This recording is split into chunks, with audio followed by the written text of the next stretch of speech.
Antes de se tornar uma lenda, antes de seu nome ecoar como o próprio trovão, Kratos era apenas um homem, um espartano.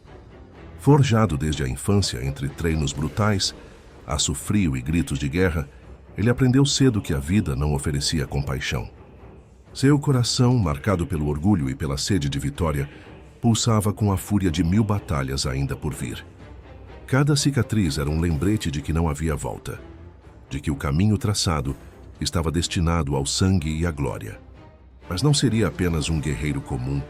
O destino reservava algo maior, mais sombrio e cruel.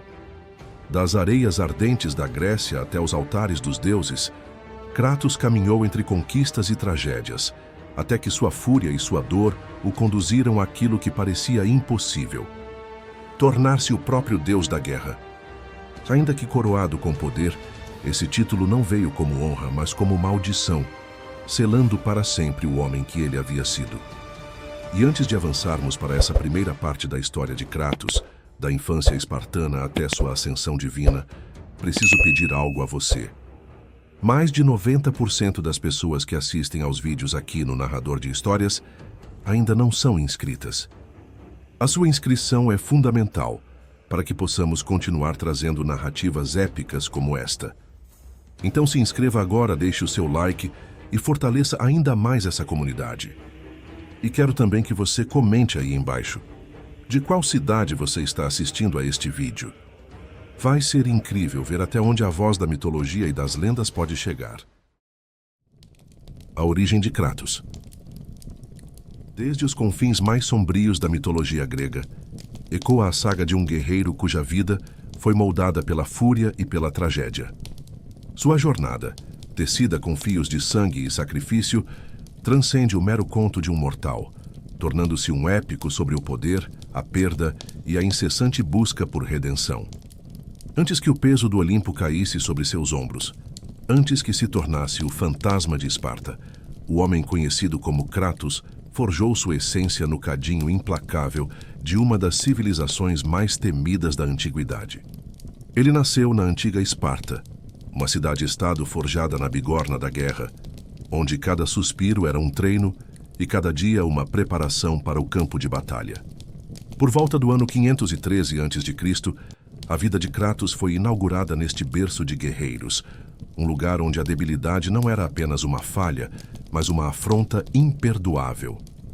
A sociedade espartana era um organismo vivo, dedicado de corpo e alma à disciplina militar, e a infância de cada cidadão era um ritual de iniciação brutal, desenhado para esculpir soldados de aço, insensíveis à dor e ao medo.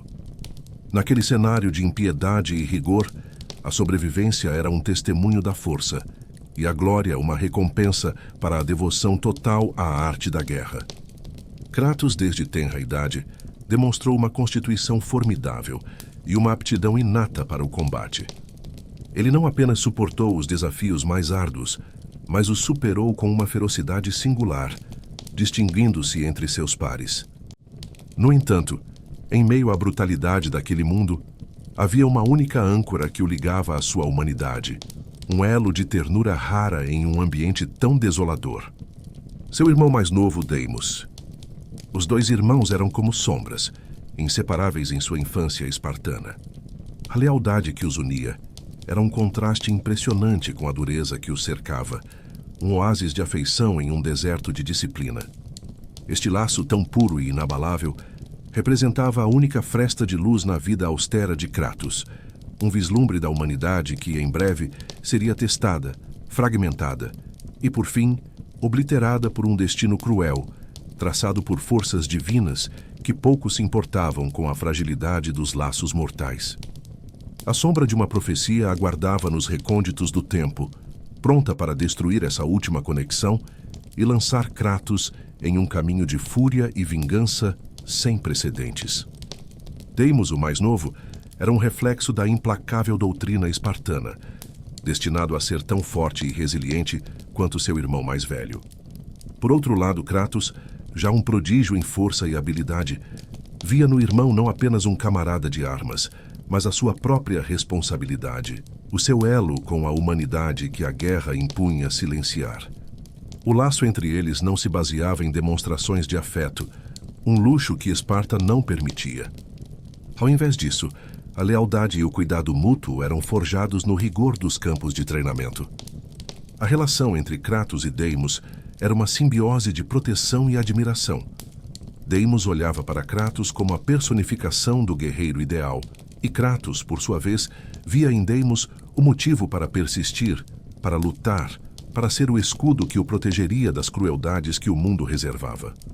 O próprio destino, contudo, urdiria um desfecho cruel, testando os limites dessa inquebrantável aliança. O universo de Esparta, com suas exigências implacáveis, moldou-os como um.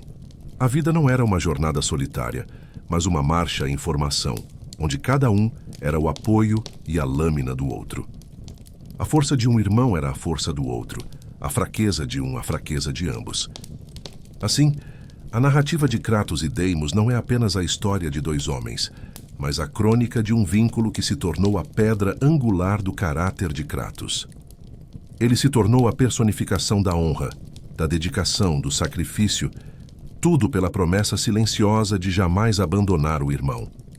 E mesmo quando o destino os separou de forma trágica, a sombra dessa promessa jamais o abandonou, transformando o espírito de Kratos em algo além de um simples guerreiro, para sempre marcado pela ausência do irmão que jurou proteger.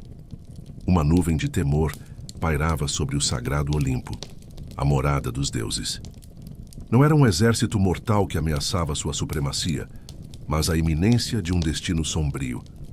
O oráculo de Delfos, com sua voz que ecoava desde a aurora da civilização, havia proferido uma profecia que gelou o sangue dos imortais. Um guerreiro marcado seria o responsável pela destruição do Olimpo.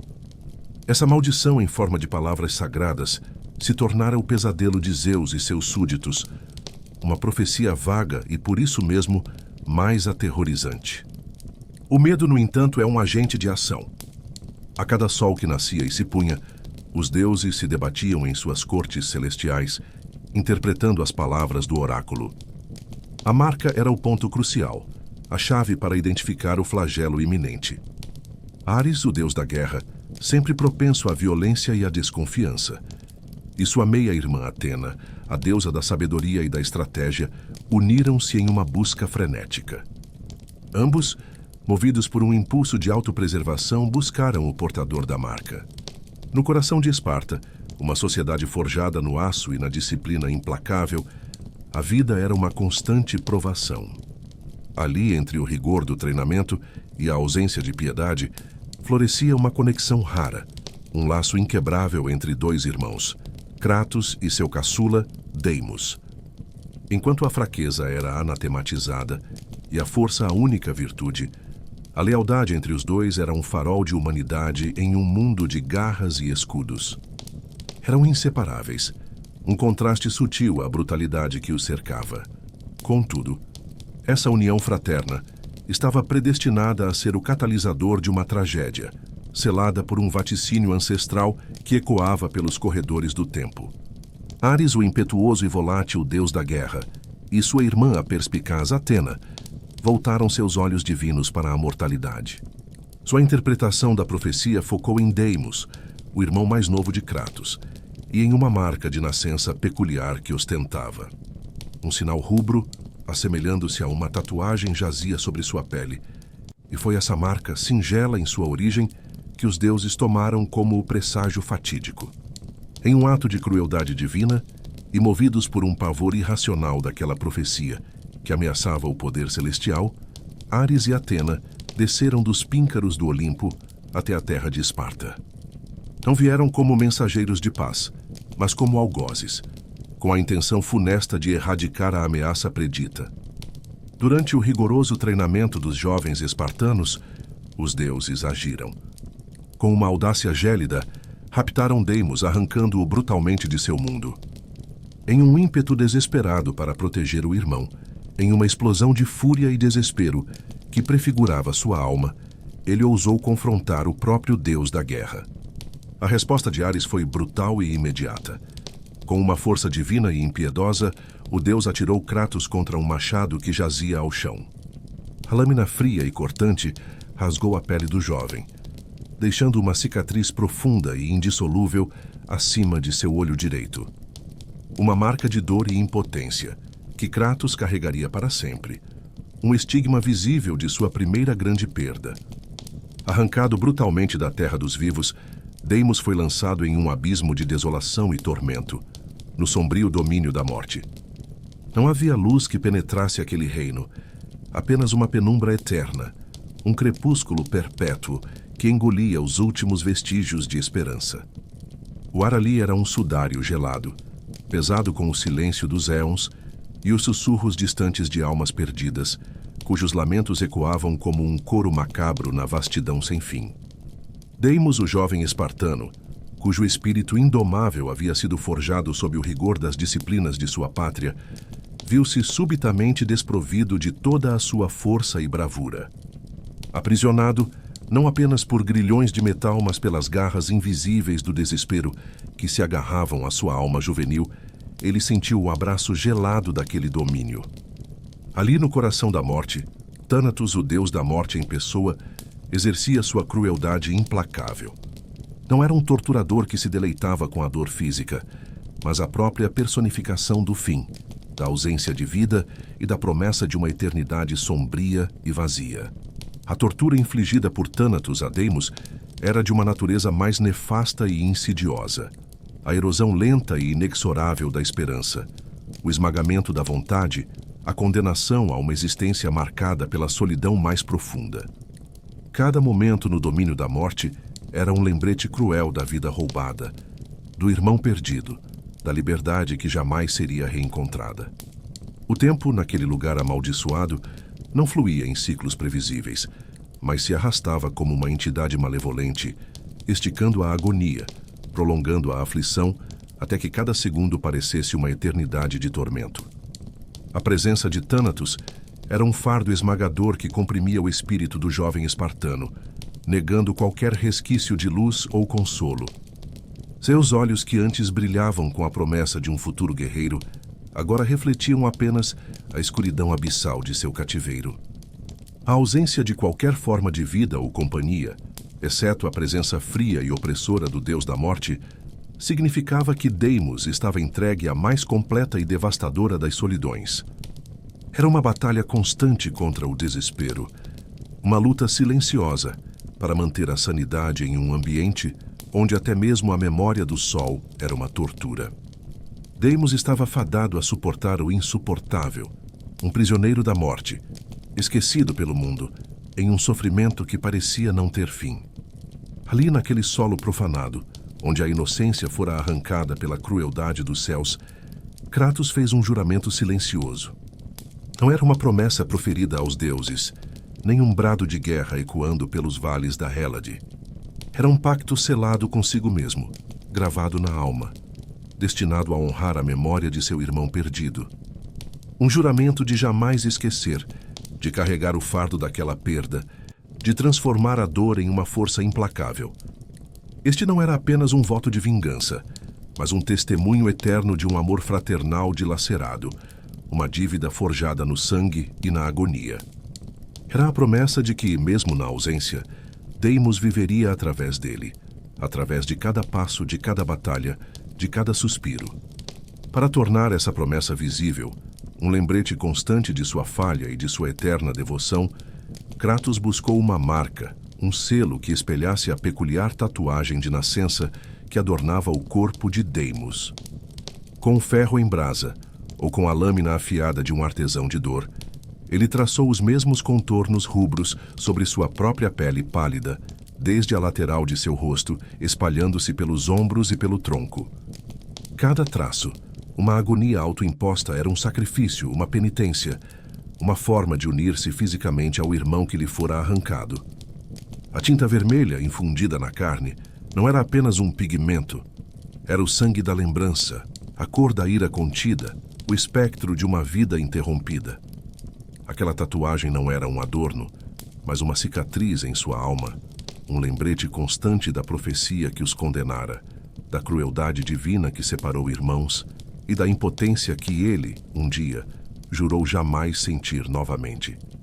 Ela era o fardo e a força, o luto e a fúria. A cada olhar no espelho, a cada reflexo em uma poça d'água, Kratos via não apenas seu próprio rosto, mas a memória vívida de Deimos, a lembrança pungente do que lhe fora roubado.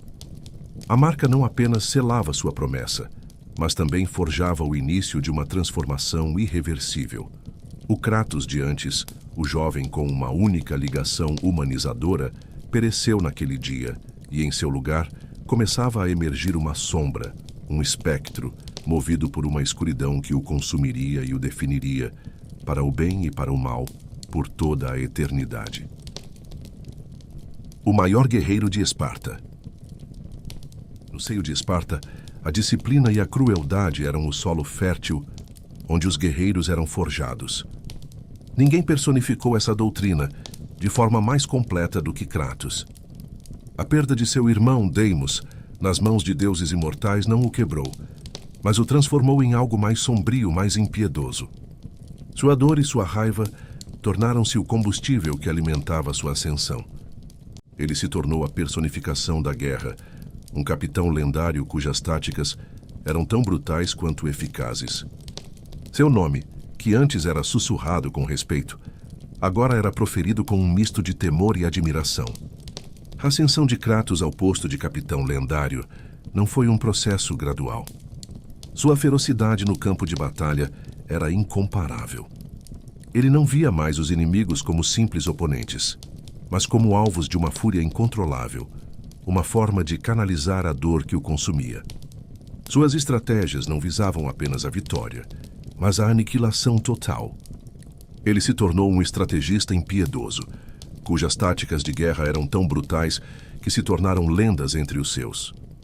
Kratos, agora um mestre da carnificina, ensinava seus soldados a lutar não por honra, mas pela vitória a qualquer custo. Ele os encorajava a liberar sua fúria interior, a se tornarem bestas de guerra, desumanizados pela batalha.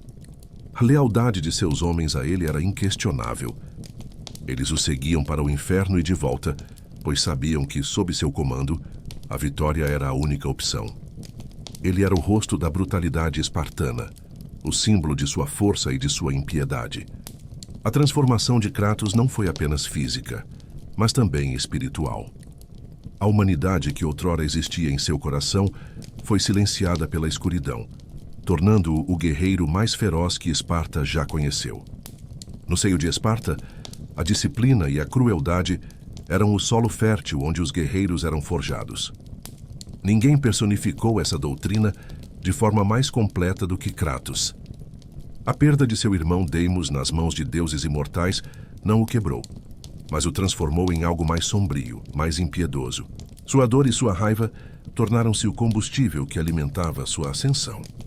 Ele se tornou a personificação da guerra, um capitão lendário cujas táticas eram tão brutais quanto eficazes. Seu nome, que antes era sussurrado com respeito, agora era proferido com um misto de temor e admiração. A ascensão de Kratos ao posto de capitão lendário não foi um processo gradual. Sua ferocidade no campo de batalha era incomparável. Ele não via mais os inimigos como simples oponentes, mas como alvos de uma fúria incontrolável, uma forma de canalizar a dor que o consumia. Suas estratégias não visavam apenas a vitória, mas a aniquilação total. Ele se tornou um estrategista impiedoso, cujas táticas de guerra eram tão brutais que se tornaram lendas entre os seus. Kratos, agora um mestre da carnificina, ensinava seus soldados a lutar não por honra, mas pela vitória a qualquer custo. Ele os encorajava a liberar sua fúria interior, a se tornarem bestas de guerra, desumanizados pela batalha. A lealdade de seus homens a ele era inquestionável. Eles o seguiam para o inferno e de volta, pois sabiam que, sob seu comando, a vitória era a única opção. Ele era o rosto da brutalidade espartana, o símbolo de sua força e de sua impiedade. A transformação de Kratos não foi apenas física, mas também espiritual. A humanidade que outrora existia em seu coração foi silenciada pela escuridão, tornando-o o guerreiro mais feroz que Esparta já conheceu. Em pouco tempo, a disciplina e a selvageria de Kratos o catapultaram ao posto de capitão, um líder cujas táticas eram tão audazes quanto impiedosas. Não havia hesitação, não havia compaixão. Apenas a busca incessante pela aniquilação total do inimigo. Sob seu comando, exércitos inteiros eram desmantelados e vilas eram reduzidas a cinzas, com suas vitórias esmagadoras marcando a expansão implacável do poder espartano. Cada triunfo, porém, era também um grito mudo de sua alma dilacerada, um desabafo da escuridão que o consumia. Há no coração do mais feroz dos guerreiros um refúgio que a guerra não pode tocar. Para Kratos, esse refúgio era sua família. Lisandra, sua esposa, e Calíope, sua filha. A brutalidade do campo de batalha era uma máscara que ele removia ao cruzar o limiar de seu lar. Longe do rugido dos exércitos e do clamor da morte, ele era apenas um homem, um marido e um pai, capaz de um amor e de uma ternura que poucos em Esparta poderiam sequer imaginar. Lisandra, com sua graça e serenidade, era o contraponto à fúria que consumia Kratos em batalha. Ela era a luz que o guiava de volta de sua escuridão, a âncora que o mantinha ligado à sua humanidade. O amor entre eles era uma rara flor, que desabrochava em meio à aridez da vida espartana. E desse amor nasceu Calíope, a sua filha, a razão de sua existência, a personificação de toda a esperança e alegria que a vida lhe havia negado. A jovem Calíope, com sua inocência, era o espelho onde Kratos via sua própria humanidade.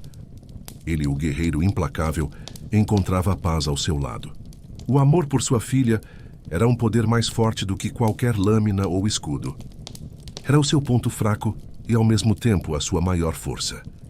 Ele a protegia do mundo com a mesma ferocidade com que lutava em batalha, mas com uma ternura que só um pai pode ter. Esta família era o segredo de Kratos, a parte de sua alma que a guerra não pôde roubar. No entanto, o destino é uma entidade cruel e a tragédia aguardava, pronta para testar os limites desse amor incondicional. A vulnerabilidade de Kratos manifestou-se na forma mais dolorosa possível, a doença de sua filha amada Calíope. Uma enfermidade misteriosa e implacável consumia a pequena, e a ciência e a medicina de Esparta se mostraram impotentes diante de seu avanço. O guerreiro, que enfrentara deuses e monstros sem hesitação, viu-se de joelhos, impotente diante da morte de sua filha. O desespero de um pai é um abismo. Em meio à escuridão, uma lenda reacendeu a chama da esperança em seu coração, a ambrosia de Asclépio. Dizia-se que essa substância lendária, forjada por Asclépio, o deus da medicina, poderia curar qualquer doença e trazer de volta os moribundos. Para um pai desesperado, era mais do que uma lenda. Era uma última chance, uma promessa de salvação. Movido por um amor incondicional, Kratos partiu em uma busca desesperada. Ele não mediu esforços, nem se importou com os perigos que o aguardavam. Ele viajou por reinos mortais e divinos, confrontando criaturas mitológicas e superando armadilhas que teriam dizimado um exército inteiro. Ele escalou montanhas intransponíveis, atravessou oceanos tempestuosos e navegou por paisagens desoladas. Cada passo era uma oração, cada batalha uma súplica por um milagre. A jornada se tornou um teste de sua vontade e de sua fé, uma prova de que a ferocidade em batalha não se comparava à força de um pai em busca da cura de sua filha. A visão de sua filha definhando, a cada dia mais frágil, dilacerava o coração do guerreiro, revelando uma vulnerabilidade que nenhuma batalha jamais conseguira expor. Diante da impotência da medicina espartana, Kratos, movido por um desespero avassalador e uma devoção que transcende qualquer lógica mortal, não hesitou. Ele sabia que a única esperança residia na lendária ambrósia de Asclépio, um néctar místico de cura, oculto em algum ponto remoto e perigoso do mundo. Assim, o deus da guerra em formação, ainda um homem, embarcou em uma jornada de proporções épicas, uma odisseia de sacrifício e determinação. Ele enfrentou perigos incalculáveis, que testariam os limites até mesmo de um guerreiro de sua estatura. Caminhou por terras desoladas, atravessou abismos proibidos e confrontou criaturas mitológicas, cujos olhares petrificavam a alma e cujas garras rasgavam a carne. Cada passo era um teste de sua resiliência. Cada obstáculo, um lembrete do que estava em jogo, a vida de sua amada Calliope.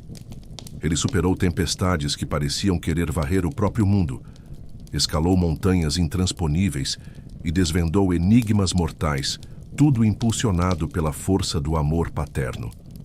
Não havia monstro, armadilha ou desafio que pudesse deter sua busca. A vitória, quando finalmente a alcançou e a Ambrósia foi entregue, marcou o ápice de sua humanidade.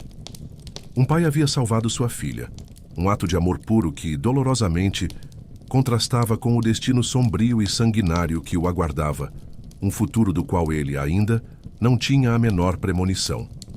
Em uma jornada desesperada para salvar sua filha, Kratos enfrentou desafios que testaram os limites de sua força e sanidade. Ele e seu exército, o mais temido de Esparta, atravessaram paisagens desoladas e reinos hostis.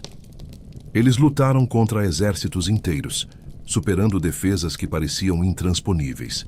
As batalhas eram inúmeras, cada uma um degrau a mais em sua busca. A vitória, no entanto, não trazia alegria, mas apenas a certeza de que a próxima batalha seria ainda mais difícil. A esperança de encontrar a cura para Calliope o impulsionava, mas a derrota e a frustração começaram a se acumular, esmagando sua fé. Foi em uma dessas batalhas contra um exército de bárbaros que o destino de Kratos foi selado. Sua ferocidade inigualável não foi suficiente. O número de inimigos era vasto e a força deles impressionante. Um após o outro, seus soldados caíam. Kratos lutava como uma besta encurralada, mas até mesmo a mais forte das bestas pode ser subjugada. Ele foi ferido, subjugado e estava prestes a ser executado. Com a lâmina inimiga prestes a encontrar seu pescoço, o guerreiro espartano viu sua vida, e a vida de sua filha, escorrendo por seus olhos. Não há salvação sem sacrifício, nem poder sem preço. Kratos, à beira da aniquilação, fez o pacto que selaria seu destino. Em sua derrota iminente diante de um exército bárbaro, sua voz antes silenciada pela dor e pelo desespero, clamou por ajuda ao único ser que poderia salvá-lo: Ares, o deus da guerra. A resposta não veio na forma de misericórdia, mas de uma transação. Ares, o senhor da carnificina, já há muito observava o espartano e via nele o potencial para se tornar o servo perfeito, um instrumento de fúria cega e implacável. Das profundezas do Hades, o deus estendeu sua mão não para oferecer a vida, mas para corromper em uma barganha que prometia a vitória em troca da alma de Kratos. O pagamento materializou-se em uma arma digna de um deus da guerra. Do fogo do submundo, as lâminas do caos foram conjuradas, forjadas na dor e no sofrimento dos condenados. Presas aos pulsos de Kratos por correntes eternas, elas não eram apenas lâminas, mas a representação física de seu pacto, um lembrete constante de sua nova servidão. O calor que emanavam não era o de um fogo comum, mas o da própria dor que ele agora empunhava. Com a concessão desse poder, Kratos se ergueu de sua derrota. Sua fúria, antes uma força da natureza, agora era amplificada pelo poder de um deus. Ele se tornou a personificação da guerra, a marionete de Ares, um instrumento de destruição inigualável. A derrota havia sido revertida, mas a um custo que ele ainda não podia compreender. A salvação de sua vida veio com um preço que ele pagaria com o sangue de muitos, inclusive de seu próprio. Após o pacto fatídico com Ares, a vida de Kratos se tornou uma espiral de violência e submissão. Ele não era mais o capitão de Esparta, mas a espada viva do deus da guerra, um instrumento de destruição sem questionamentos. As lâminas do caos, antes um presente, eram agora a extensão de sua nova existência, forjadas na dor e na fúria de seu mestre. A mando de Ares, Kratos e seu exército percorreram o mundo grego, deixando um rastro de carnificina e desespero. Eles não lutavam por honra ou por glória, mas para saciar a sede de poder de um deus caprichoso. Cidades inteiras foram reduzidas a cinzas, exércitos foram aniquilados e a lenda de um guerreiro de armadura negra, que empunhava lâminas incandescentes, espalhou-se como uma praga. O coração de Kratos, já endurecido pelas perdas, agora era uma fortaleza de escuridão. A humanidade que existia nele, protegida por sua família, foi soterrada pela influência de Ares. A cada batalha, a cada vida que ele tirava, a sua alma se tornava mais sombria e a linha entre o guerreiro e o monstro se desvanecia. Ele se tornou a personificação da guerra, um ser que se deleitava na matança, uma criatura que vivia para lutar. A busca pela salvação de sua filha foi substituída pela busca por mais sangue, por mais destruição. Os gritos de inocentes se misturavam ao som das espadas, uma sinfonia de violência que não parecia ter fim. No auge do frenesi da batalha, uma figura enigmática, a sacerdotisa do templo, ergueu uma maldição. Ela selou os portões, aprisionando Kratos no interior, para que ele testemunhasse a consequência de sua impiedade. A maldição foi mais do que um ato de vingança. Foi um ato de profecia, um lembrete do destino que Kratos estava forjando com suas próprias mãos. O silêncio, que se seguiu ao massacre, foi mais aterrorizante do que o caos. Em meio aos corpos dos que ele havia ceifado, o guerreiro ouviu um som que gelou sua alma. Os gritos de sua esposa, Lisandra, e de sua filha, Calíope. Os gritos eram curtos e desesperados, preenchidos por um terror profundo, antes de serem abruptamente silenciados. A raiva que o consumia se transformou em puro horror. A escuridão que Ares havia implantado em seu coração se desfez, revelando a dor e o remorso que ali residiam. Correndo em direção aos gritos, Kratos quebrou a maldição e abriu os portões. O que ele viu o assombraria para sempre. Ali, em meio aos corpos, estavam sua esposa e sua filha, suas vidas tiradas por suas próprias mãos. As lâminas, a mesma arma que Ares lhe dera para salvar sua família, foram usadas para destruí-la. Em seu frenesi de batalha, Kratos não as havia reconhecido. Seu amor, sua humanidade, tudo o que ele havia protegido com tanta ferocidade, agora jazia morto a seus pés. A revelação foi horripilante. A promessa de poder e vitória se transformou em uma maldição eterna. Kratos, o guerreiro que jurou proteger sua família, se tornou o seu carrasco. A escuridão que o consumia se tornou seu fardo mais pesado, uma maldição que o acompanharia para sempre. A verdade se revelou em um instante dilacerante. Kratos, com as lâminas do caos ainda fumegantes em suas mãos, havia massacrado sua própria família. O choque paralisou o espartano. O sangue de sua esposa e filha, misturado às cinzas do templo em ruínas, impregnou sua pele, tingindo-a de um branco cadavérico, uma marca de sua culpa e tormento. Aquela tonalidade espectral não era apenas uma coloração, era o selo de sua maldição, o reflexo físico de sua alma destruída. O ato de pura loucura e crueldade de Ares, somado ao remorso avassalador que consumiu Kratos, o transformou em um ser perpetuamente atormentado, eternamente manchado pela culpa inesquecível e pelo insaciável desejo de vingança. Daquele dia em diante, Kratos não seria mais apenas o capitão de Esparta, mas sim o fantasma de Esparta, um espectro vivo, um arauto da morte, nascido da tragédia e do mais profundo desespero. O fardo do fantasma de Esparta. A tragédia do templo, onde a mão de Kratos ceifou a vida de sua própria família, quebrou o espírito do guerreiro de uma forma que nenhuma espada ou lança jamais conseguiria. O remorso, um veneno mais potente que qualquer veneno mortal, consumiu sua alma. O fantasma de sua esposa e filha, agora preso a ele, o assombrava, lembrando-o do monstro que se tornara. Em sua dor, ele jurou vingança. Ele não seria mais o servo cego de Ares. Ele se libertaria do pacto, romperia o juramento que selou sua perdição. Essa revolta, no entanto, não passou despercebida.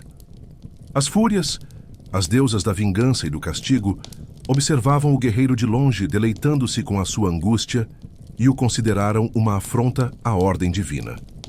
A quebra de um juramento sagrado, principalmente um com um deus, era uma blasfêmia. As fúrias, irmãs que se deleitavam no tormento, não podiam permitir que tal ato ficasse impune. Elas desceram do Olimpo com um único propósito: caçar o guerreiro rebelde e puni-lo por sua traição. A perseguição foi incansável. As fúrias, com seus olhos ardentes e garras afiadas, rastrearam Kratos através de terras e mares, usando seus poderes para assombrá-lo e levá-lo ao limite da loucura. O confronto final foi inevitável. Após uma perseguição extenuante, elas encurralaram o guerreiro espartano. Ele, enfraquecido pela dor e pelo remorso, lutou com a ferocidade de um leão encurralado, mas sua força não era páreo para a de 3 deusas imortais. As fúrias o subjugaram, suas correntes o aprisionaram, e o destino de Kratos foi selado. Ele foi capturado, sua liberdade retirada, sua alma entregue a um novo tormento. As fúrias, as deusas da vingança e do castigo, não buscavam apenas a punição física. Seu método de tortura era muito mais cruel e refinado, voltado para a destruição da alma. Kratos, seu prisioneiro, foi levado para o interior de um labirinto, um lugar onde a realidade se misturava com os pesadelos e o tempo se distorcia em um ciclo de dor infinita. Nesse reino de tormento, a tortura de Kratos foi puramente psicológica. Elas não o feriram com espadas ou chicotes, mas com as suas próprias memórias. As fúrias o obrigaram a reviver repetidamente o momento mais sombrio de sua vida, a morte brutal de sua esposa, Lisandra, e de sua filha, Calíope.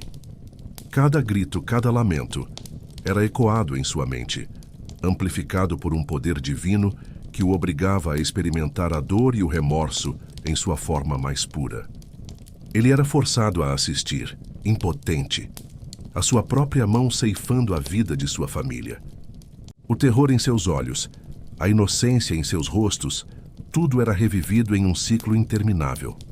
As fúrias se deleitavam em sua agonia, alimentando-se de sua culpa e de seu desespero. Elas o aprisionaram na sua própria mente, transformando suas memórias em uma prisão de horror. Essa tortura não tinha como objetivo quebrar o corpo de Kratos, mas aniquilar seu espírito. Elas o queriam vazio, um recipiente de dor eterna. Elas queriam que ele se tornasse a personificação de sua própria tragédia. No entanto, mesmo em meio à loucura e à angústia, a raiva de Kratos começou a se solidificar. Sua sede de vingança, antes direcionada a Ares, agora se estendia a qualquer ser divino que ousasse se interpor em seu caminho. A tortura, ao invés de quebrá-lo, o transformou em algo ainda mais perigoso. Um ser com um único objetivo: a vingança. Fúrias foram vencidas, mas a paz prometida permaneceu ilusória.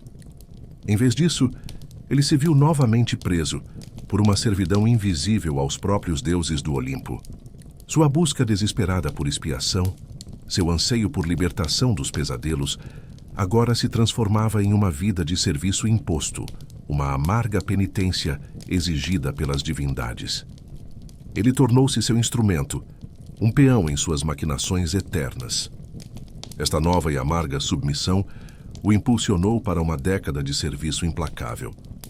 Suas jornadas não eram de sua escolha, mas decretos severos do alto, enviando-o por reinos para subjugar ameaças aos próprios olimpianos que detinham seu destino. Durante 10 longos anos, Kratos se tornou o braço armado do Olimpo, um fantasma errante que executava os caprichos dos imortais. Ele caçava monstros lendários, destruía cidades inteiras por ordens divinas e lutava em guerras que não eram suas. Cada missão era um teste de sua resistência, cada vitória uma lembrança de sua escravidão. Os deuses, em sua arrogância, o usavam como um cão de caça, e ele, em sua dor, aceitava a escravidão na esperança de que cada tarefa o aproximasse de sua redenção. A cada monstro que ele matava e a cada campo de batalha que ele deixava em ruínas, Kratos se afundava ainda mais em uma escuridão sem fim.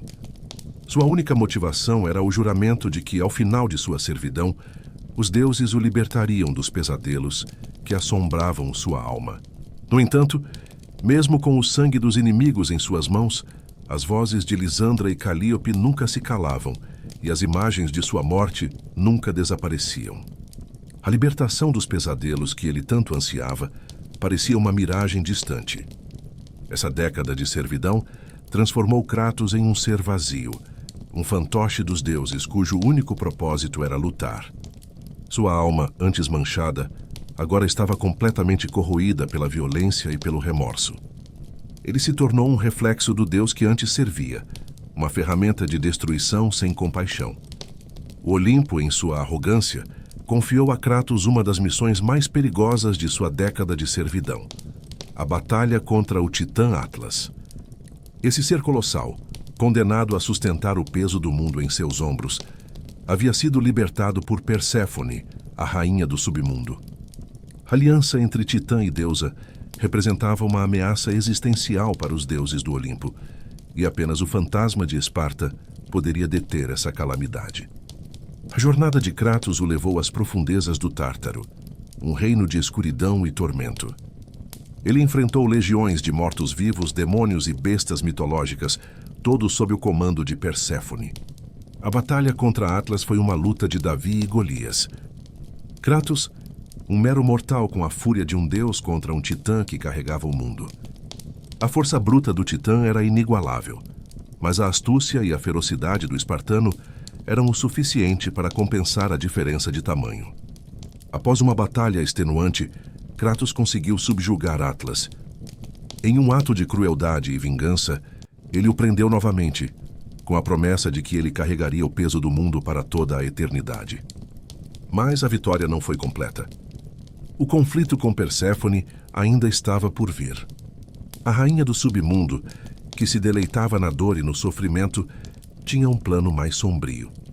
Ela buscava o poder supremo para destruir o Olimpo, o poder que a havia forçado a se casar com Hades.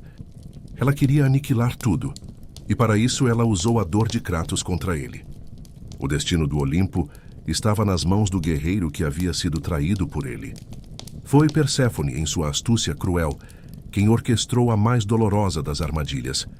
Ela transportou Kratos aos Campos Elíseos, um reino de beleza etérea e paz imaculada, um paraíso reservado às almas dos justos. E ali, em meio à brisa suave e aos campos dourados, onde o sofrimento parecia uma memória distante, Kratos reencontrou a figura mais preciosa de sua existência, sua filha, Calíope. A visão de sua pequena, pura e radiante foi como um bálsamo para a alma dilacerada do fantasma de Esparta. Por um instante fugaz, a guerra, a dor e a culpa desapareceram, substituídas por uma quietude avassaladora, uma paz que ele havia acreditado jamais conhecer novamente. Perséfone então proferiu sua oferta, velada em promessas de libertação. Kratos poderia viver uma eternidade de serenidade ao lado de Calíope, se tão somente abandonasse seu poder, sua fúria, e com eles sua luta contra a destruição iminente. A tentação era quase insuportável. Para um homem cujo cada segundo era um tormento, a promessa de paz eterna com sua filha era o derradeiro refúgio. Kratos, por um breve e doloroso momento, aceitou. Ele se permitiu vislumbrar um futuro sem batalhas, sem sangue, apenas a presença reconfortante de Calíope. Contudo, a clareza se impôs fria e cortante sobre a névoa da esperança. A destruição do mundo que Perséfone orquestrava não pouparia sequer os Campos Elíseos. A paz oferecida era uma miragem, uma armadilha sutil, pois se o mundo fosse aniquilado, sua filha, mesmo em espírito, pereceria com ele. Aceitar a oferta significaria condenar Calíope à inexistência derradeira. A paz oferecida era uma miragem, pois a existência de Calíope dependia da sobrevivência do mundo que ele era tentado a abandonar. A escolha dilacerante se apresentou com toda a sua brutalidade. Com um grito silencioso de agonia, Kratos fez a única escolha que sua essência de protetor lhe permitia. Ele soltou Calíope, afastando-se do único vislumbre de paraíso, e com ele a última fagulha de sua humanidade. Esse novo fardo, mais pesado que qualquer corrente forjada no Hades, esmagou sua alma. Seus pesadelos, que haviam silenciado por aquele breve e agridoce momento, retornaram com uma fúria avassaladora, mais intensos do que nunca. A dor tornou-se uma maldição constante, uma ferida aberta que jamais cicatrizaria, empurrando-o ainda mais para o abismo do desespero que definiria os anos vindouros. O juramento de servidão havia chegado ao fim, mas a paz que Kratos tanto ansiava nunca se concretizou. Em vez da redenção prometida, o que o aguardava era o retorno avassalador dos pesadelos, uma maldição constante que se manifestava em sua mente. Os deuses do Olimpo, em sua crueldade e indiferença, falharam em cumprir a sua parte do acordo. A culpa por ter ceifado a vida de sua família nunca foi perdoada, e a sombra de seu passado o perseguia por onde quer que ele fosse. As noites de Kratos eram um tormento. Ele era forçado a reviver repetidamente os gritos de Lisandra e Calíope, os momentos de terror em seus olhos e a imagem de seus corpos sem vida. A maldição era um lembrete constante de seu pecado, um fardo que ele carregava em sua alma. Não havia descanso para o guerreiro, nem fuga dos fantasmas que assombravam sua mente. A cada pesadelo, a sua sanidade se esvaía, e a linha entre a realidade e a loucura se tornava cada vez mais tênue. Ele tentou de todas as formas silenciar as vozes, mas elas eram mais fortes do que qualquer força mortal. As lembranças o perseguiam dia e noite, tornando sua vida uma existência de pura agonia. A maldição era a sua prisão, e o seu único companheiro era o remorso. A paz que ele buscou nas tarefas brutais e nas promessas divinas se mostrou uma ilusão. Ele era livre do Olimpo, mas um prisioneiro de sua própria mente. A proposta de Atena. Diante de tal abismo de desespero, restava apenas uma saída. A vastidão do precipício parecia convidá-lo, uma promessa silenciosa de obliteração, de um fim para a agonia que nenhum inimigo ou arma jamais pudera impor.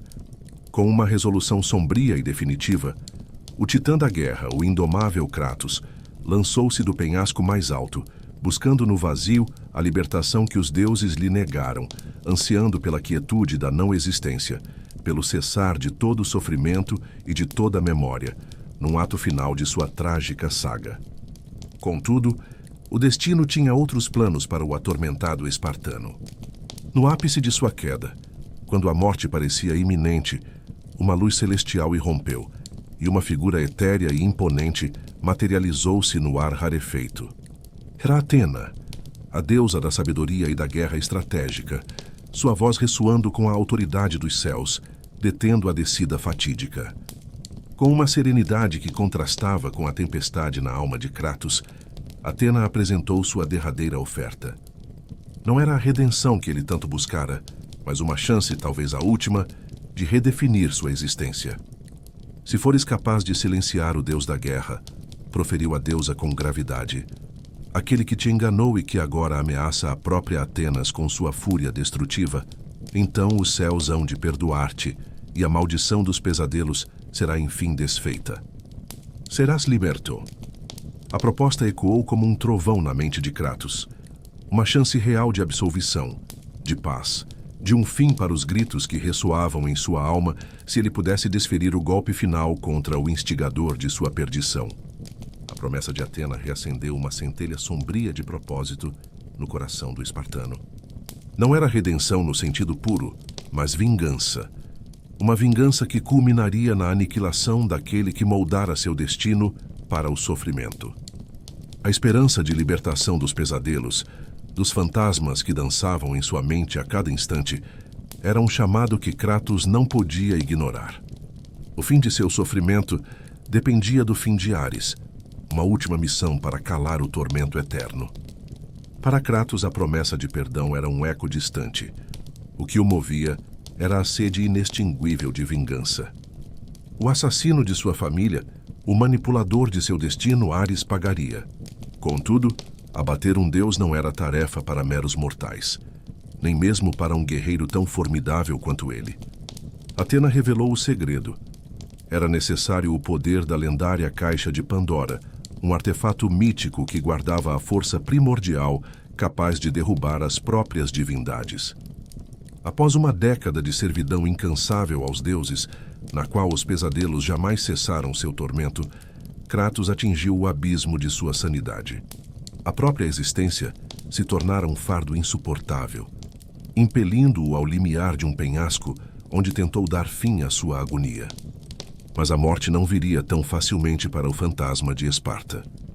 Foi Atena quem interveio, resgatando-o das garras do abismo, não por compaixão, mas com uma derradeira proposta. A libertação de seus pecados e pesadelos viria apenas com a morte de Ares, o deus que o traiu e que agora ameaçava consumir Atenas em sua fúria. Movido pela chama inextinguível da vingança, Kratos aceitou o pacto. Para ceifar a vida de um deus, Kratos compreendeu que necessitaria de um poder além de sua própria força. A lendária Caixa de Pandora, um artefato mítico que guardava em seu interior a essência capaz de destruir divindades. Contudo, seu esconderijo era um desafio à parte. A caixa jazia em um templo ancestral, não erguido em terra firme, mas sobre as vastas costas do titã Cronos, condenado por Zeus a vaguear pelo deserto das almas perdidas, carregando eternamente o peso de sua punição. A jornada até lá seria uma epopeia de dor e perseverança. A descrição de sua subida por Cronos transcende a imaginação. Kratos escalou o corpo colossal do titã, uma montanha viva coberta por rochas e cicatrizes de eras. Dias de árdua ascensão se sucederam, onde cada passo era uma batalha contra as criaturas primordiais que rastejavam pela pele do gigante adormecido, contra os ventos violentos que uivavam no deserto e contra a vastidão esmagadora que ameaçava sua sanidade. Foi um teste de resiliência, uma escalada de pura vontade, onde o tempo parecia se curvar ao esforço descomunal do espartano. Ao fim da tortuosa ascensão, Kratos finalmente alcançou o Templo de Pandora, um labirinto intrincado de desafios mortais e quebra-cabeças sádicos, cada um espelhando o horror e a brutalidade de sua própria jornada. Ele foi impiedosamente testado, confrontando a fúria bestial do Minotauro, o olhar petrificante da Medusa e as armadilhas sádicas da Sala da Lâmina de Cronos, uma sucessão de provações que exigiam não apenas força bruta, mas uma astúcia implacável para sobreviver. Após superar cada obstáculo, Kratos finalmente adentrou a câmara que abrigava a Caixa de Pandora. Sua vitória, entretanto, foi efêmera. Ares, ciente de seus planos, antecipou-se. Com um arremesso traiçoeiro, uma coluna de madeira atravessou o peito de Kratos, matando-o no ato e roubando-lhe o tão cobiçado artefato. A alma de Kratos despencou nas profundezas gélidas do Hades, mas mesmo diante da condenação, sua recusa em aceitar a morte era absoluta. Em um ato de pura e indomável vontade, ele se agarrou às paredes escorregadias de sua cova, lutando contra as correntes do destino para subir. Com o auxílio enigmático de um misterioso coveiro, cuja identidade real seria revelada mais tarde como o próprio Zeus, Kratos conseguiu retornar ao mundo dos vivos. Furioso, desprovido de suas lâminas do caos que haviam sido tomadas por Ares, o fantasma de Esparta agora avançava com uma determinação implacável para o confronto final. Há lugares no universo que nem mesmo os deuses ousam visitar.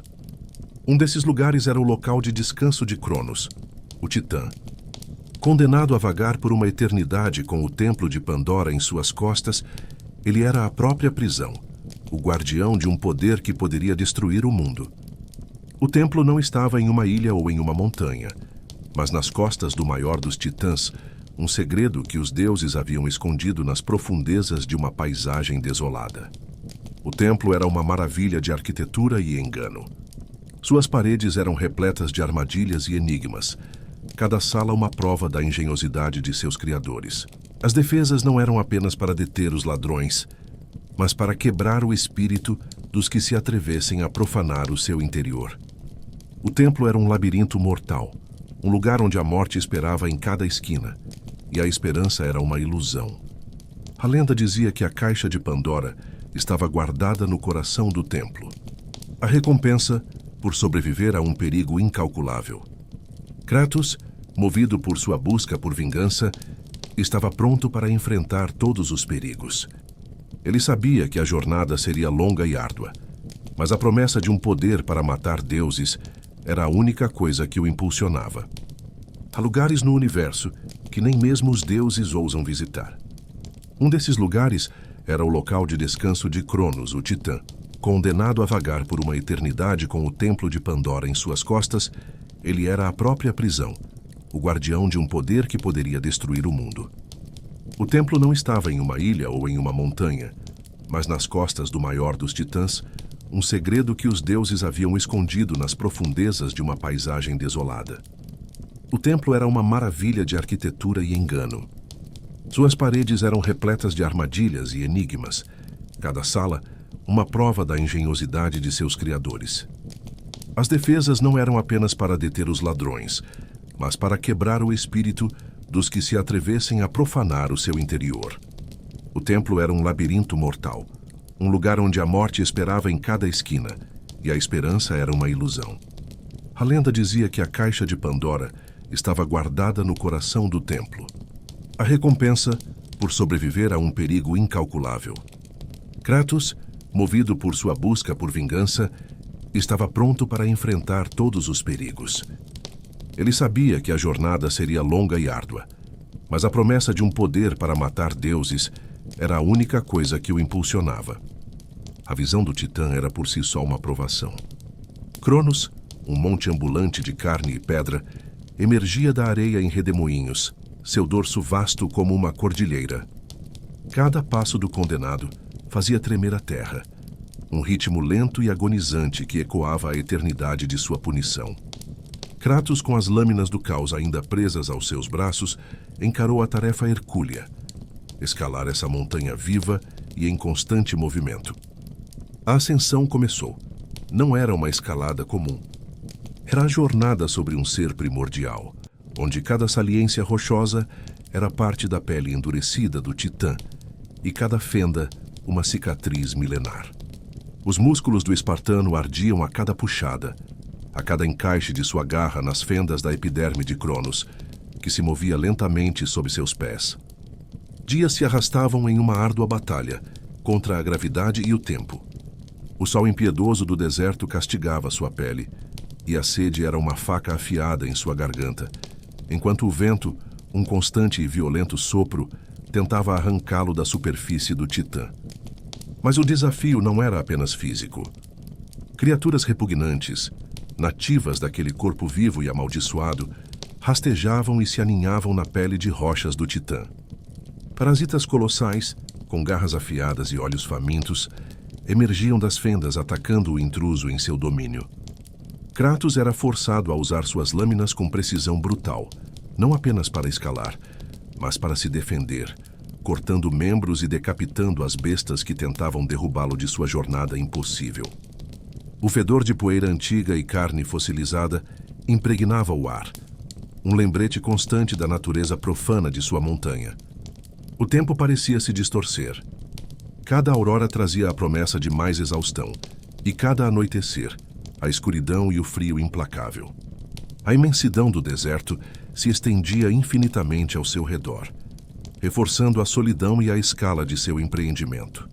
Não havia descanso real, apenas breves pausas precárias onde Kratos se agarrava à superfície irregular de Cronos, sentindo o tremor constante do Titã sob seu corpo. A cada movimento do gigante, o mundo ao seu redor se inclinava e se reajustava, ameaçando precipitar Kratos de volta ao nada de onde viera. Era uma escalada não apenas de montanhas, mas da própria sanidade, um teste final da sua inquebrantável vontade de vingança. Após a titânica ascensão pela pele do próprio Cronos, onde cada passo era uma afronta à morte, Kratos finalmente se deparou com o Templo de Pandora. Não era uma edificação comum, mas uma fortaleza erguida para conter um poder que desafiava os próprios deuses, e sua arquitetura maciça exalava uma aura de milênios de segredos e sacrifícios. As portas, outrora seladas por enigmas ancestrais, abriram-se para revelar não um simples caminho, mas um labirinto vivo, concebido para esmagar não apenas o corpo, mas a sanidade daqueles que ousassem desafiar seus limites. A cada passo que Kratos dava, uma nova provação se apresentava. As paredes do templo eram uma tela de horrores adornadas com as almas dos que falharam na busca pela caixa. Cada sala era um enigma, um quebra-cabeça que exigia mais do que força bruta.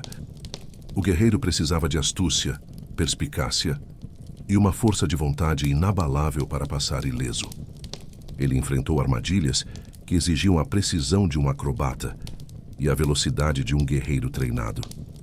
As portas se fechavam, as paredes se moviam e os pisos se desintegravam sob seus pés.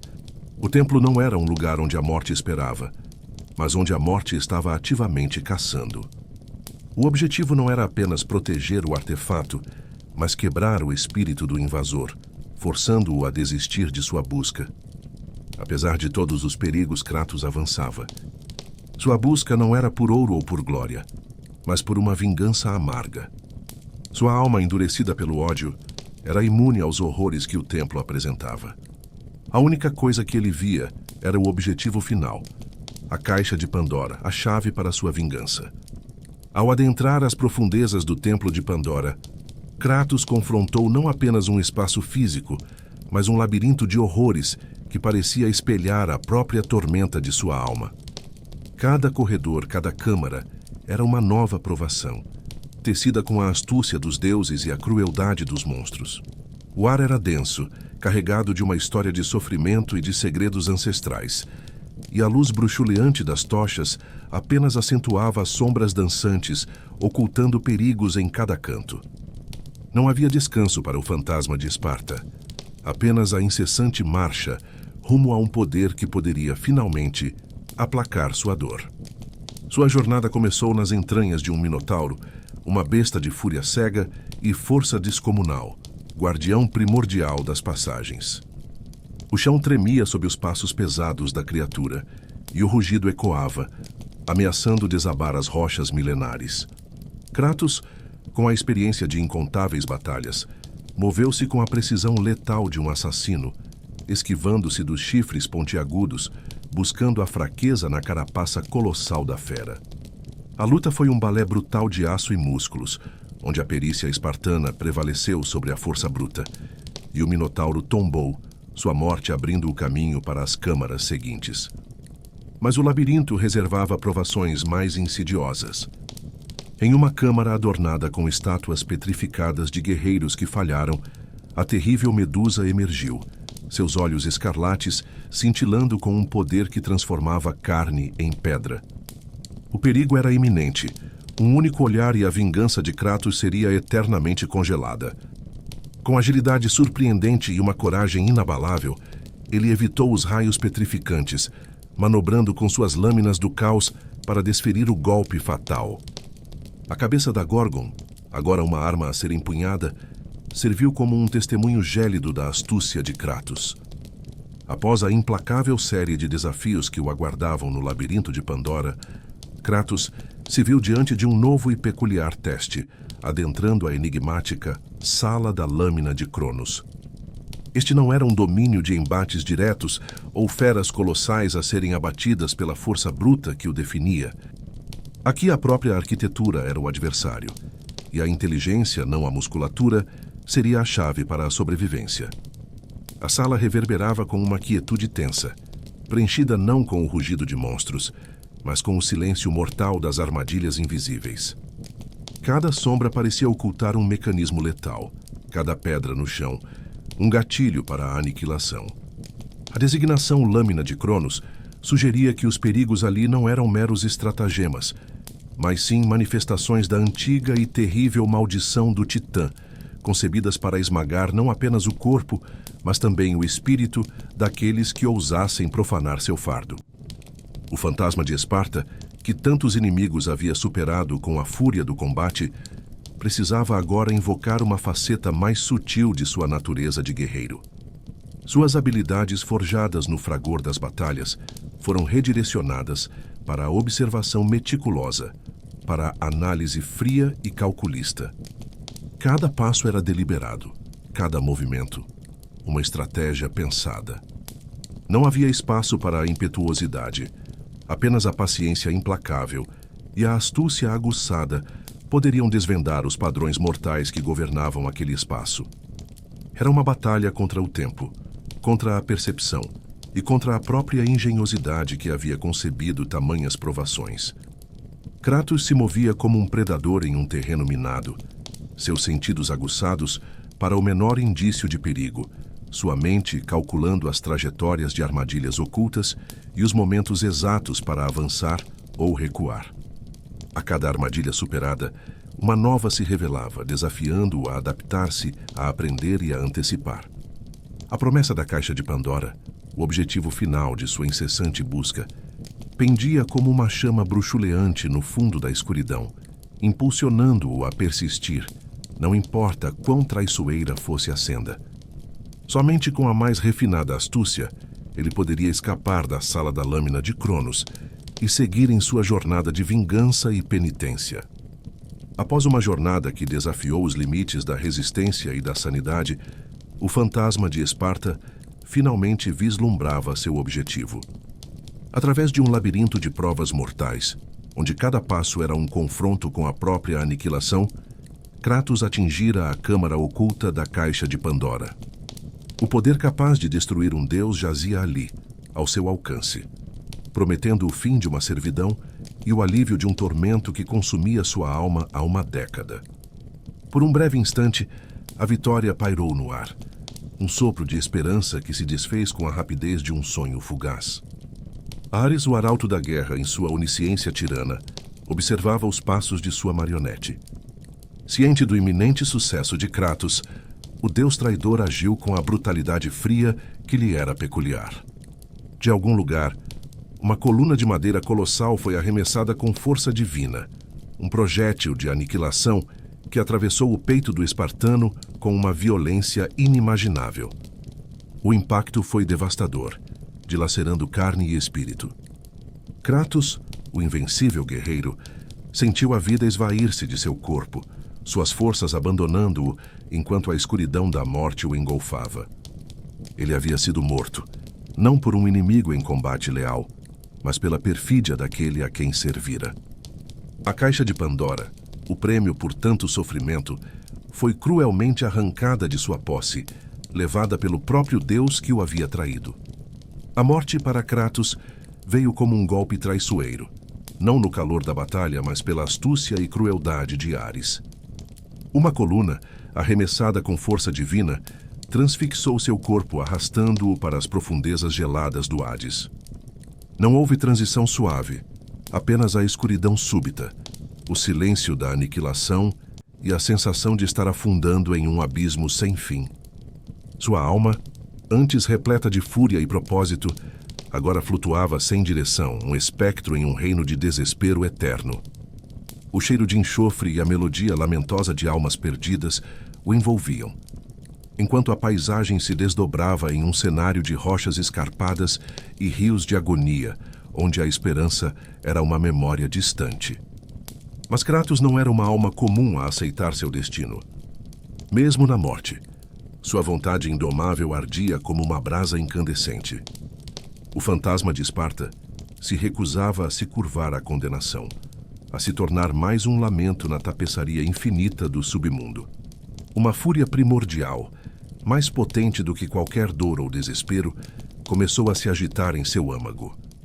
Ele havia sido traído, roubado de sua vingança, e o preço de sua falha era a eternidade no tormento. Essa injustiça alimentou sua resistência, transformando seu limbo em um campo de batalha final. Com uma força que desafiava os limites da existência, Kratos começou a lutar. Não contra inimigos, mas contra o próprio vazio, as correntes invisíveis que prendiam sua alma ao fosso. Em uma cena lendária, ele se viu confinado em um sepulcro, uma cova rasa mas inescapável.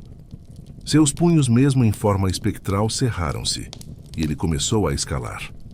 Cada arranhão nas paredes rochosas, cada ascensão milimétrica, era um ato de pura obstinação. A gravidade do Hades, o peso da condenação puxava-o, mas Kratos, movido por ódio inextinguível e a promessa de vingança, persistia. Agarrou-se às bordas, os músculos da alma queimando a cada centímetro conquistado, seu grito silencioso de fúria ecoando no vazio. No ápice de sua desesperada ascensão, quando as garras da morte pareciam prestes a puxá-lo de volta para o abismo, surgiu uma figura enigmática. Um coveiro misterioso, cujas feições e intenções eram obscurecidas pelas sombras, estendeu-lhe uma mão, oferecendo a Kratos o auxílio final de que precisava para romper os grilhões do Hades.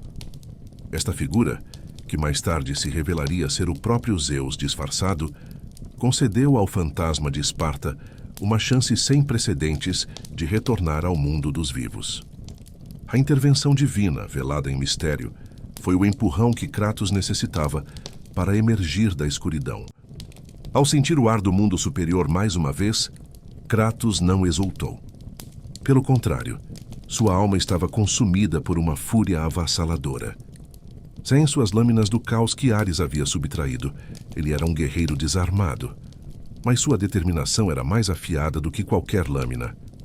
O retorno do Hades não era um milagre, mas uma segunda chance para a vingança, um renascimento para a guerra. Seus olhos ardendo com a chama do inferno recém-escapado, fixaram-se em Atenas, onde Ares o aguardava. Kratos avançava, uma tempestade de ódio forjada nas profundezas da morte, pronto para o confronto final que definiria sua lenda. A batalha contra Ares. Após sua milagrosa ascensão do Hades e a traição de Ares, o fantasma de Esparta, despojado de suas lâminas do caos, marchou com uma fúria incandescente rumo ao confronto final. Em Atenas, a cidade em ruínas sob o terror do deus da guerra, a cena estava posta para um embate de proporções épicas.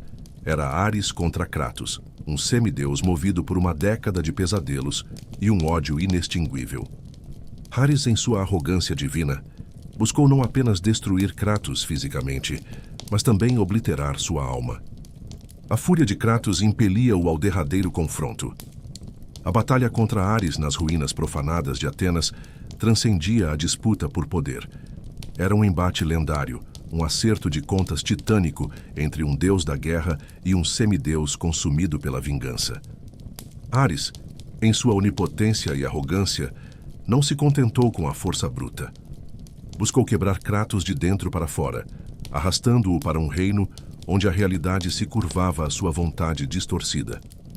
Num piscar de olhos, o mundo ao redor de Kratos dissolveu-se, transmutando-se em uma dimensão ilusória, um eco macabro de seu passado mais sombrio. Ali, ele foi forçado a reviver a cena que assombrava cada fibra de seu ser, o assassinato de sua própria família. Não como o executor cego e manipulado, mas como um observador impotente, paralisado, testemunhando o horror enquanto Lisandra e Calíope caíam sob suas próprias lâminas. Os gritos, o desespero, o sangue, tudo se manifestava com uma vividez perturbadora, uma tortura psicológica para aniquilar qualquer vestígio de sanidade. Ares, o cruel arquiteto dessa ilusão, flutuava acima, uma sombra imponente, suas palavras cortando o ar como punhais. Você jamais será um deus. Jamais se libertará do seu passado espartano. A dor era avassaladora, uma maré de remorso e desespero que ameaçava engolir Kratos. A impotência diante da tragédia, a repetição vívida, tudo contribuía para um tormento insuportável. Contudo, em meio à agonia, uma chama inextinguível de raiva se acendeu. A ira ardeu mais forte que a desesperança. A provocação de Ares, a zombaria sobre sua incapacidade de se tornar um deus, apenas alimentava essa fúria primordial. Kratos, preso na armadilha mental, recusava-se a ceder, a ser um espectador passivo de sua ruína. Seu espírito indomável resistia à ilusão, lutando contra as correntes psíquicas que tentavam subjugá-lo. Foi nesse momento de resistência obstinada que a ajuda divina veio. Atena, observando o embate, interveio, sua ação cortando a ilusão como uma lâmina afiada. Com sua mão, Kratos rompeu as amarras do tormento psicológico. As lâminas do caos, que haviam sido arrancadas dele, materializaram-se novamente em seus braços presas por correntes ardentes. Aquele era seu elo com o poder, seu instrumento de vingança. A batalha retornou ao plano físico, mas com intensidade renovada. Não era mais apenas uma luta pela vitória, mas um confronto visceral de ódio puro, onde Kratos, com suas lâminas de volta e sua vontade inquebrantável, se recusava a ser derrotado. Cada golpe era um grito de dor e vingança, uma promessa silenciosa de que Ares pagaria. A batalha irrompeu com renovada brutalidade, um embate de puro ódio e poder. Kratos, embora dotado de suas lâminas, percebeu a insuficiência de sua força mortal contra a divindade de Ares. O tempo para a astúcia era agora. Em um ato de desespero calculado, ele invocou o verdadeiro poder da Caixa de Pandora. Ao abri-la, a energia mística contida em seu interior jorrou, infundindo o corpo de Kratos com uma força divina avassaladora, transformando-o num ser de poder inimaginável. O ar ao seu redor cintilou com a nova energia. O confronto entre mestre e aprendiz se tornou uma batalha de proporções épicas, uma dança de morte e destruição que balançou os alicerces de Atenas. Kratos, movido por uma fúria incontrolável, não lutava apenas por sua vida, mas pela vida de sua família. Cada golpe era um grito de angústia, cada movimento uma manifestação de seu ódio. Ares, em sua arrogância, subestimou a dor do espartano, e foi essa dor que se tornou a sua maior fraqueza. Revestido de poder celestial, Kratos enfrentou Ares mais uma vez. O deus, ainda em sua soberba final, proferiu as palavras de escárnio que o perseguiam: jamais serás um deus. Mas Kratos, o fantasma de Esparta, não buscou ascensão naquele momento. Ele buscou a aniquilação. Em um golpe final de brutalidade implacável, ele ergueu a poderosa lâmina do Olimpo e a cravou profundamente no peito de Ares. Um grito agônico e sobrenatural ecoou pelos céus, reverberando por todo o Olimpo, anunciando a morte do impetuoso deus da guerra. A vingança de Kratos estava consumada, um capítulo de dor e tormento que se encerrava com o sangue de um deus. Com Ares finalmente sucumbindo à fúria indomável, Kratos cumpria sua promessa, o último resquício de uma aliança forjada no desespero. O brado final do deus da guerra ecoou pelas ruínas de Atenas, marcando o silêncio de uma vingança saciada. O fantasma de Esparta, exausto e coberto pelo sangue de seu algoz, ergueu-se, sua alma pesada com a expectativa da libertação prometida. Ele se aproximou de Atena, a esperança, por mais tênue que fosse, cintilando em seus olhos, a promessa de que os pesadelos, os gritos incessantes de sua família seriam finalmente silenciados. A tão almejada paz parecia pela primeira vez ao seu alcance. Mas a voz de Atena, outrora portadora de promessas, agora revelava uma verdade gélida. Embora os deuses o perdoassem formalmente e a dívida de Ares estivesse paga, os horrores que ele cometeu jamais seriam esquecidos. Os pesadelos, essas sombras implacáveis que o perseguiam, não seriam extirpados. Eles eram parte inseparável de sua própria existência. A culpa pela morte de Lisandra e Calíope não era um fardo que pudesse ser deposto, mas sim uma marca gravada em sua alma, uma dor que Kratos estava condenado a carregar por toda a eternidade. Sua vitória contra Ares, o auge de sua busca por vingança, era na realidade uma nova corrente, forjada não por deuses externos, mas pela fornalha de sua própria tormenta interior. Nesse vácuo de propósito, com a redenção prometida agora revelada como uma miragem cruel e a paz uma ilusão distante, Kratos se viu sem um caminho, sem um lar, sem uma razão para existir além do poder. A única rota que lhe restava era a ascensão, a aceitação do destino que se desenrolava diante dele. Assim, o atormentado Kratos, o espectro de Esparta que havia escalado montanhas de cadáveres para alcançar sua retribuição, aceitou o trono vazio de Ares. O deus da guerra estava morto, mas um novo deus da guerra surgiria de suas cinzas, um ser nascido da dor e da fúria inesgotável. Ele ascendeu ao Olimpo, não como um herói triunfante buscando descanso, mas como um arauto de uma nova e terrível era, marcada não pela paz duradoura, mas por uma fúria ainda maior e uma destruição que apenas começava a se manifestar. A busca por redenção havia se transmutado em uma sede insaciável por poder, uma ironia cruel que selava seu destino. A história de Kratos é um sombrio testamento de que a vingança, por mais justificável que pareça, é um ciclo que aprisiona mais do que liberta. O poder absoluto, desprovido de paz interior e propósito maior que a própria aniquilação, não conduz à redenção, mas sim a uma servidão ainda mais profunda, onde os grilhões mais pesados são os da própria alma.